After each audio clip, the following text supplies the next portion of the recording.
Hello and welcome to my presentation. My name is Ariana Hunt and today we'll be talking about Louis XIV. So who was King Louis XIV? This is a very slight overview of this funky fella. So let's start with the main questions. He was King Louis XIV. He's a king and he lived from 1643 to 1715 in France. He ruled in France. And why? Because his dad died of the White Plague or tuberculosis, but let's get a little bit more in depth on who he is. So, according to, well, not only just this text, but a lot of other people with these similar opinions, according to The Age of Evolution by Winston Churchill, King Louis XIV was no man of honor, especially with his military, because he had no trace of the second sight of the battlefield, which is the mark of military genius. He was no more than a resolute man of good common sense, whom the accident of birth had carried the conduct of war. His inspiration lay in the sphere of diplomacy. Churchill, page 5. Basically, he optimized the idea of absolute monarchy. He ruled for 72 years and 110 days, making him the longest ruler in European history, and he got to the throne at 5 years old, and in the end, he was fat, had diabetes, and gout, and abscesses in his teeth, and then he got gangrene infection in his leg, which poisoned him and killed him, but we'll get a lot more in depth with that here in just a moment. So, let's first talk about his childhood. Now, what you see in the first block there is pretty much it. He took the throne at age 5 because his father died of the White Plague, also known as tuberculosis. And moving on, Louis was 9 years old when the Paris Parliament, driven by the hatred of Prime Minister Cardinal Mazarin, rose in around 1648. This began the Fronde, where Louis suffered poverty, misfortune, fear, humiliation, cold, and hunger. This experience shaped him as a king in the future. He would never forgive Paris. Louis's mother, the Spanish Queen Anne of Austria, and his father, Louis XIII of France, also had a second son named Philippe, or Philip, I'm not sure how they pronounce it. Anyways, he was 2 years younger than Louis, and because they saw Louis as such a blessing, Anne would dress up Philippe as a girl and call him daughter, and at a very young age, so he wouldn't feel entitled to the French throne because that was Louis', and they won a whole big fight there. But Philippe eventually became Duke of Orleans after the death of his uncle Gaston in 1660. Now, let's talk a little bit about the Sun King, where this name came from, why he chose this nickname in particular. Basically, it took Louis XIV's parents over 2 decades to have a son. They were so glad to have a son that they named him, now I may puncture this, so sorry, Louis Dieudonné, meaning gift of God. Mazarin also told Louis about the divine right and that kings are chosen by God. And reflecting this notion of being divine, he called himself the Sun King and chose the sun as his emblem because France revolved around him the way planets revolved around the sun. Wow. Alright, moving on to marriages and children. Now this gets a little bit more complicated because it just does. Okay. So, basically, he married various members of his family, and he also had a ton of mistresses that just, hung out in the castle. Anyways, so the king fell in love with Mazarin's niece and Louis's first cousin, Marie Mancini, and both Louis's mother and Mazarin heavily frowned upon the marriage.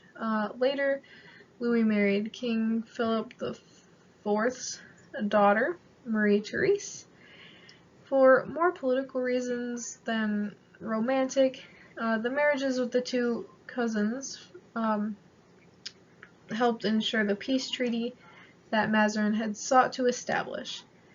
His mistress, Louise de Valier, bore 5 children, although only 2 survived, and his other mistress, Madame de Montespan, bore 7 of his children.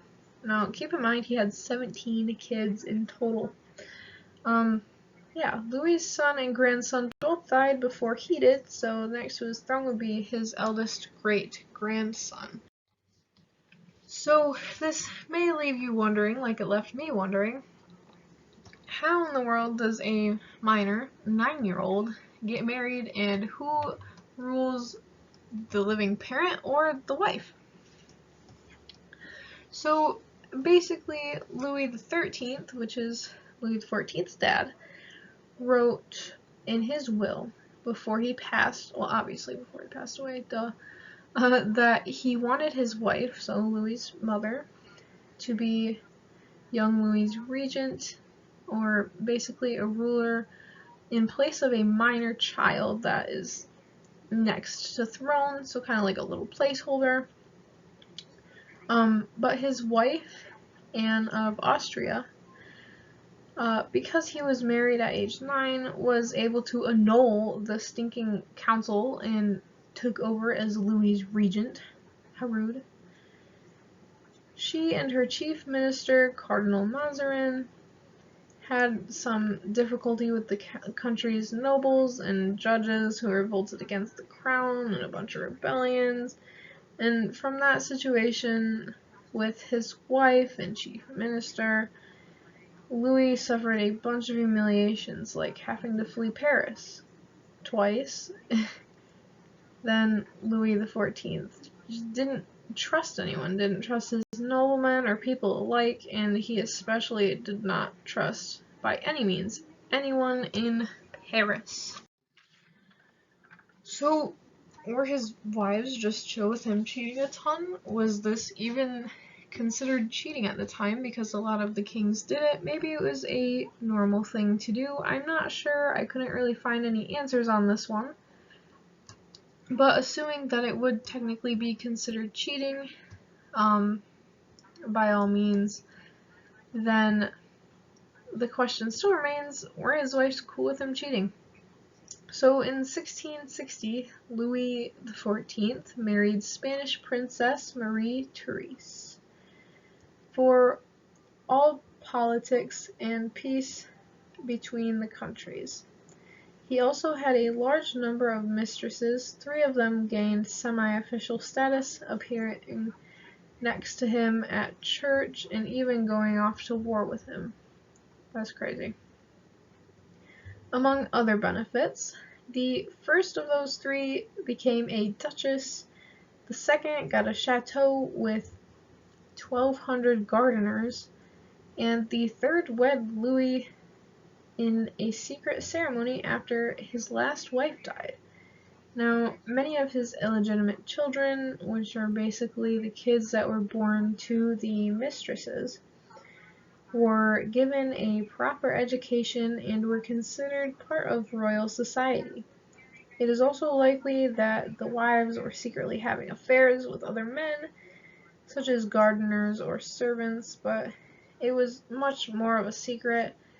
And just kind of keep in mind that the king and the queen did have separate bedrooms, so even if it was considered cheating at the time, neither one of them would really know unless somebody opened their mouth because, well, they didn't sleep together. But in brief, the wives were possibly having affairs, so it would be a little hypocritical to be like super upset, but his kiddos were certainly fine. with all of this because they got their education and everything. Moving on to important happenings and achievements. What a lad! So first out of all of these, we're going to start with how he took control at age 23 and centralized the French state. So Louis's royal council only consisted of 3 or 4 people, excluding family members, and these members were known as ministers, but they were really only ministers, considered ministers, if the king called upon them. Now, the king's council meant for great deals such as finances, military branches. All these meetings were typically monthly, as well as taxation and production.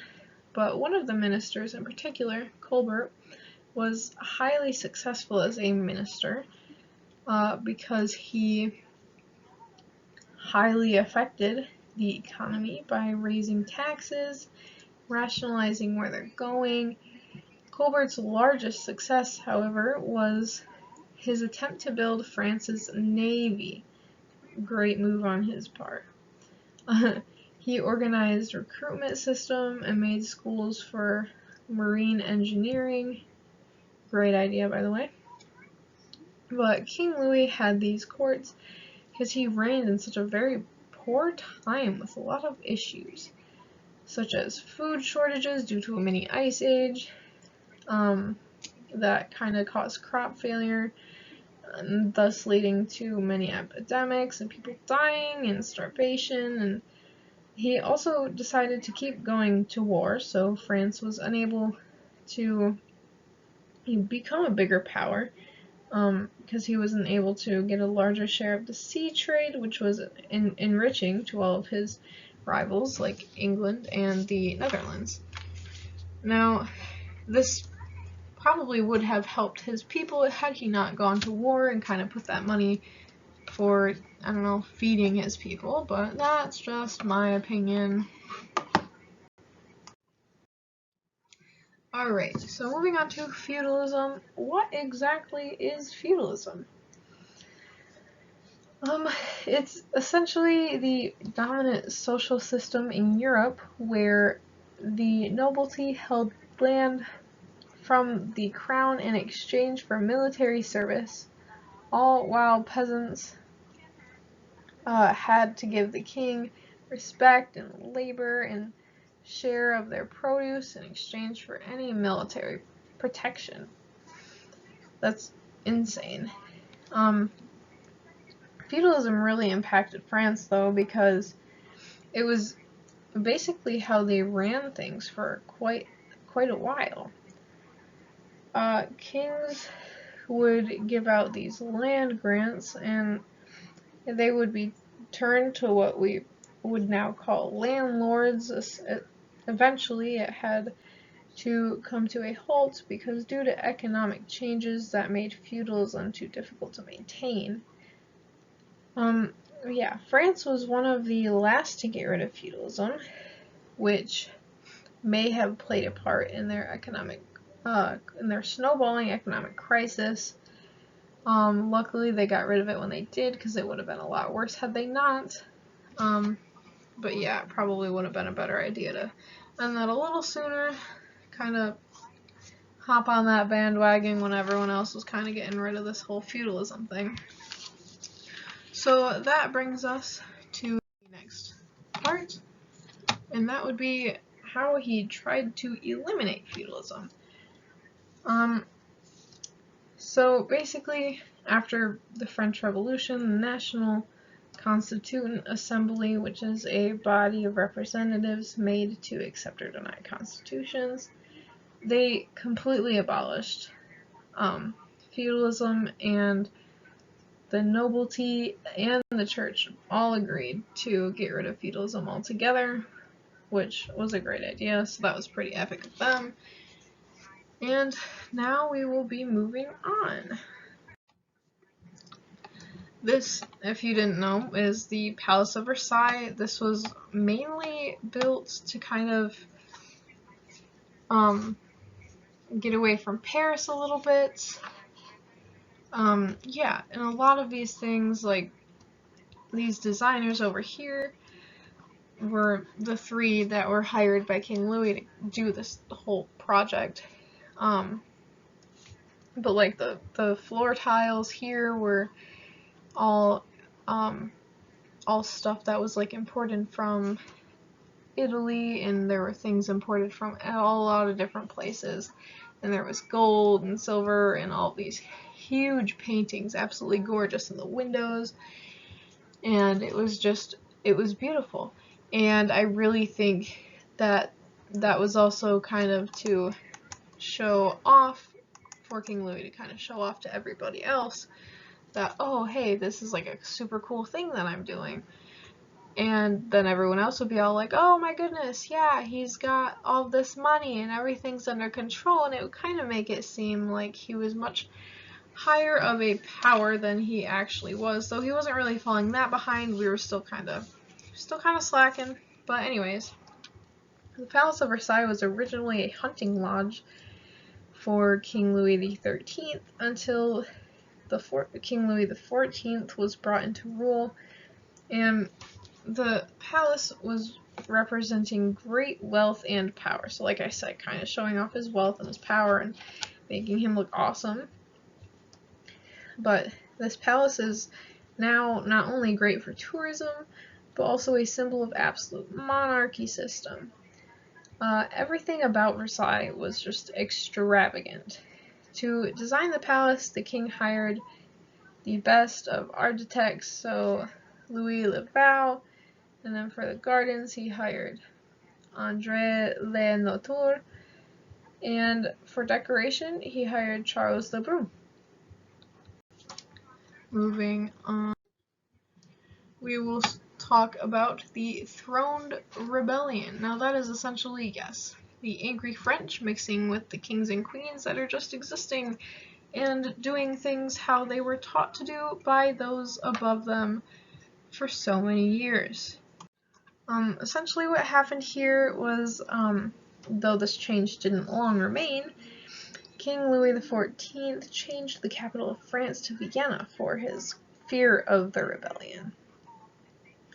Because there were so many people in Paris trying to push for a revolution, they were beginning to rebel, and Louis just did not want, he was not into that right now. There was so much going on already. But Louis just built this massive palace in Versailles, which is a quiet town a little ways away, and then he could get out of the craziness in the city and try to avoid a rebellion as much as he could. This way it was also easier to kind of appease to the people, because most of his men that he would be talking to were living around the area of Versailles rather than in Paris, so he could easily just kind of hush them up a little bit and just tell the people of Paris what they wanted to hear. So now we're going to talk about his involvement in wars. So King Louis XIV fought in 3 major wars: the Franco-Dutch War, the War of the League of Augsburg, and the War of the Spanish Succession. His involvement in these wars gained him power and strength, but in the eyes of so many, he was just not smart to take part in all of these large wars, which I kind of agree with those who thought that, because given the circumstances and the poor financial status that they were beginning to have, it was probably not a great idea to be involved in so many wars when we could have easily just kind of stopped that, but here we are. Alright, now we're going to talk about King Louis's foreign policy.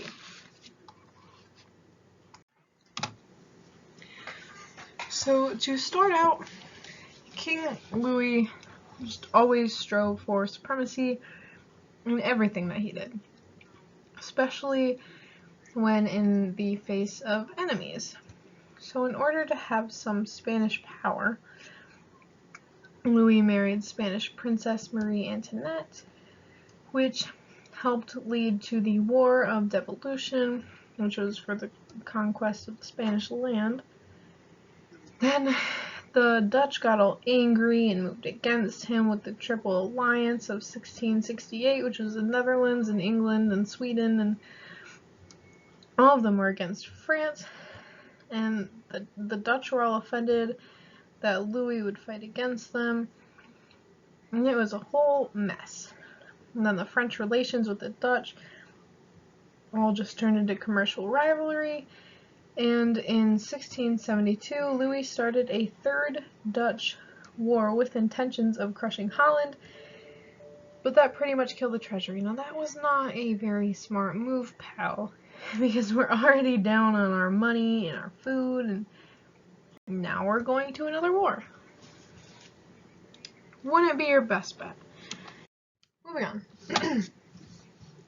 So, from then on, he changed his policies strictly to diplomacy. I hope I'm pronouncing that correctly. He set up the Chambers of Reunion, which are the French courts, and Europe was scared of how much control he could have. So that ended in the Treaty of Ryswick in 1697. This basically gave back commercial concessions to the Dutch, and this was also the treaty which Louis lost a few minor territories, such as Savoy, because Savoy kind of gained their freedom from the French.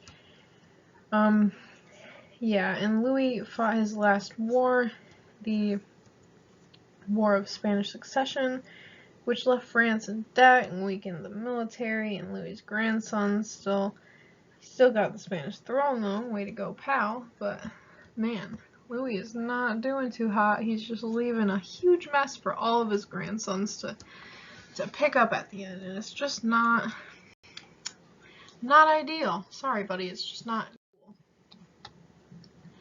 Alright, we're going to be talking next about the new central government that Louis had. Now, central government is basically the political authority that governs a state, country, or nation, whichever you want to call it. And though Louis was still the king, he had several court members that pretty much made a system very similar to the New Americas, so what we started with and kind of what we have now, what we're all used to. But they made one similar to the New Americas, and where the power is shared between central and state governments. So, in short, he was just a president with a little bit more power. Yes, so moving on, we're going to talk about the king's courts. Alright, so the king had a couple of different courts, and all of them, they were for different events, serious and not so serious. As previously stated, the king did in fact have a court, but he also had other courts for some minor areas of governing. These courts met under 3 different titles. First one is the privy. Hope I'm pronouncing that correctly. They judged disputes between 2 individuals. The next would be state, and that was for finances, not like the big finances, but for like the smaller secondary finances and financial issues. And then the next one would be arbitration, and this was for settled disputes between state and individuals or corporations. This was a pretty great plan, and kind of really showed that Louis was humble enough as a king to ask for assistance, because I know that takes a lot, especially with the whole masculinity thing. That kind of showed off the good part of him being the king, even though towards the end he really kind of started messing things up. But that was one of his better ideas, better time. Alright. Next, we're going to talk about King Louis XIV and religion. Now, this is crazy. Okay, this is beyond. This is a little much. Okay, but in 1685, Louis revoked the Edict of Nantes. Now, the Edict of Nantes was the freedom of religion and was set in place by his grandfather, but Louis revoked this to make France an all-Catholic country. So now anyone not Catholic would have to either transition to being Catholic or do their worship and practice their religion somewhere in hiding, which is absolutely crazy. But the old edict was now replaced with the Edict of Fontainebleau, which was Louis XIV. With his new edict, Louis ordered the closing of Protestant schools and churches, as well as expulsion of Protestant clergy. He also banned Protestant marriages. Baptism and Catholic education would be required for all children, and that's pretty whack if you ask me. Just saying. Sounds like a lot of work that I really would not want to do. Alright. Moving on to who King Louis influenced. So essentially, he influenced everyone. Now, I put two very large leaders that he influenced here, which would be King Charles II and Catherine the Great. Now, he influenced so many other ones as well, but he really showed kind of the ideal way that a king or queen would want to be treated, and what respect really looks like for the king, and just kind of examples of what they should do to get that from their people. And yeah, pretty much every other monarch. And he also influenced modern culture manners, believe it or not. So things such as posture or table manners, like the fork placing, the big fork and the little fork. I don't even know those ones yet, but yeah, and then like the no elbows on the table, and just being polite in general. He also influenced several nations by his strategic use of courts he designed in modern day Italy. They kind of copied France, and now there are courts, quote unquote, for pretty much everything they would need. It's kind of like small governments, I would say. It's a little bit hard to explain because I'm not Italian. Now, let's talk about Louis XIV's death. This was a little bit crazy, the way that he died. Kind of feel bad for the fella. Basically, he... a little bit of information you probably know. He didn't particularly enjoy bathing, which may have led to or played a part in the infection spreading in his leg. But the infection gave a foul smell, and ultimately he had so much gangrene, which is like death of tissue due to blood loss and all that fun stuff. The symptoms of gangrene include skin color change to red or black, numbness, swelling, pain, skin breakdown, and if present due to infection, fever, and sepsis, which unfortunately in Louis' case it was due to an infection. So his last few days he got so ill that he was just bedridden for days before his death. Now, I should also note, like I said earlier, he was obese, he was just not in the greatest shape. He had abscesses, and he just wasn't an ideal situation either.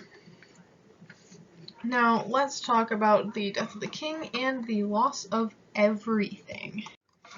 Okay, so this is more so in reference to the French Revolution, and yes, that did happen after Louis XIV died and his grandson took his place, but he did still have a bit of a role in this. Now, everything King Louis XIV had done that was actually good and not destructive basically got undone by the French Revolution. He knew what he was doing and where and when to use his men.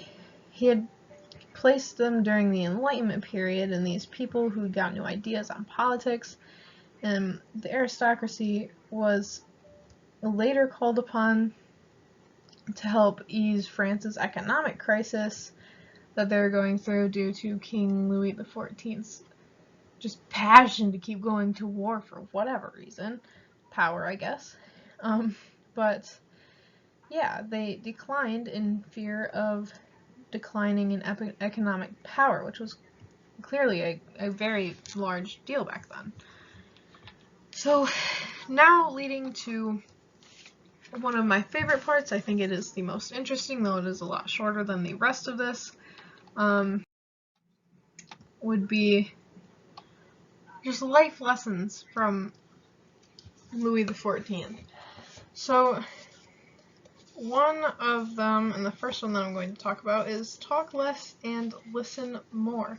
So basically it's like listen more than you speak, so you can make your decisions with more wisdom and are able to critically think about your next move. Now, a lot of these have a lot to do with the critical thinking side of things and the logic side of things, and kind of what it takes to be a good politician to kind of make people favor you, because that's what a politician would like, is for everyone to favor them, right? So that also goes with the speak wisely part. Now, as a politician, like I said, you'll need to be favored, so even if it's untrue, you may have to be a little untruthful, but you have to speak for virtue and against vice. Now, unfortunately, some things are kind of too good to be true, so you kind of have to just like preach what could be and try to work for it, but just sometimes it won't happen. But the major goal here is to try to get them to favor you so that you will basically be well respected as a king regardless of what is going on. The next ones I would like to talk about would be learning from history. Now, this is a really big one. He said, poor knowledge of the past leads to poor decision making, especially if it's happened already. You basically have a clue into whether this decision is going to work in your favor or not. So this is really important. It's such an easy one. You're just gonna kind of read into it a little bit, do your research. The next one I think is personally one of my favorites. Get off your lazy butt and actually go do something. Yeah, this is just like, go do something, be a part of the community. Hint, you'll be much more favored. And the leader, you'll be the leader that your nation needs. Because you're the leader, another part of that kind of comes with decision making, and being indecisive may cost you greatly. So you need to work your tail off and kind of work fast to come up with a decision ASAP. As soon as possible. Just because it will benefit them so greatly. Now this kind of goes with the making decisions with conviction. This goes a lot with the critical thinking part. As stated previously, holding off on a decision is equally as dangerous as making a bad decision. So realistically, you just need to know as much as you can in as short of a time frame as you can, so you can make a decision as quickly as possible, because like I've said many times before, if you wait, then it's just gonna all fall apart and it'll be worse than if you had made the bad decision.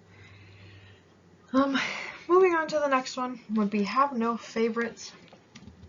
No one will be above yourself, so don't put too much esteem in one person. Now this, though I hate to admit it, I agree with this one, actually, because, I mean, he's right. If he doesn't, he's got all of the power to kind of put a steam in these people and make them believe that they can do so much more, and if you build that up, then they will try to do so much more, and they may overthrow you, and that would be an issue, especially if you're already the king, and that just wouldn't be very cool. So I kind of, I get that.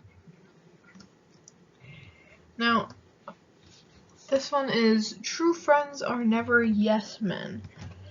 So yes men are basically people that agree with you on everything, that say yes to everything, and they don't give you any criticism or anything like that. Yeah, real friends give criticism and tell it to you straight. So yes men could actually increase the risk of like bad decision making, especially if you're looking for a second opinion. Those are not the type of people to look into a second opinion. Now, the next one is, be the king you were meant to be. Now this has a lot to do with how he was brought up, believing that he was like the greatest dude in existence, and the whole divine right thing. He believed that he was meant to be there, he's put there by God, and everything like that.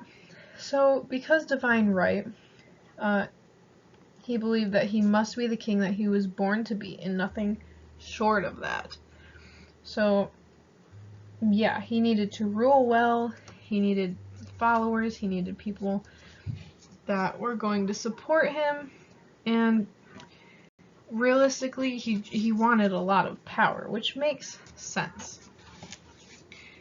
But his logic in getting the power is kind of shaky, but that's me, that's my hindsight bias.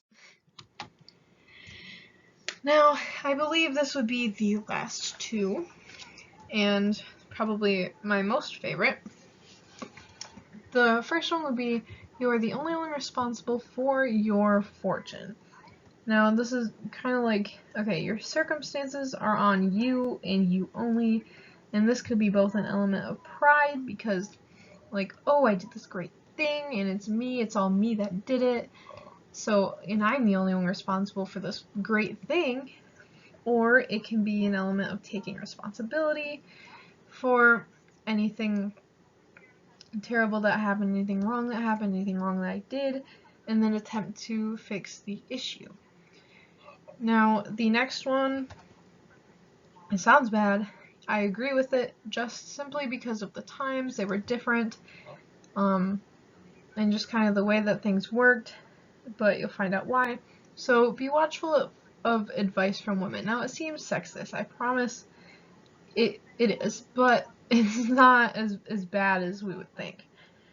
So women have less power, so they typically weren't like super educated, at least not as educated as men, because they were more looked down on than men during this time and on forward. But yeah, women did have less power, so how are you to know that their words are true? Like, even if we love them, even if we trust them, they are still lacking the proper knowledge necessary to actually make a hypothesis or an educated guess, or even kind of try to figure out what's happening. And a lot of this is just solely based on an uneducated prediction. So as horrible as that sounds, it's just because we didn't know a lot. It's kind of like asking a 5-year-old what you're going to do with your country in the future. Like, that would be crazy. Yeah, but thank you so much for watching my presentation. I hope you find it rather informational. Oh, and these are my credits. Not my credits, my sites. So here are they. I hope you guys have a wonderful day, night, evening, afternoon, whatever it may be. And thanks for watching. Bye! Where's the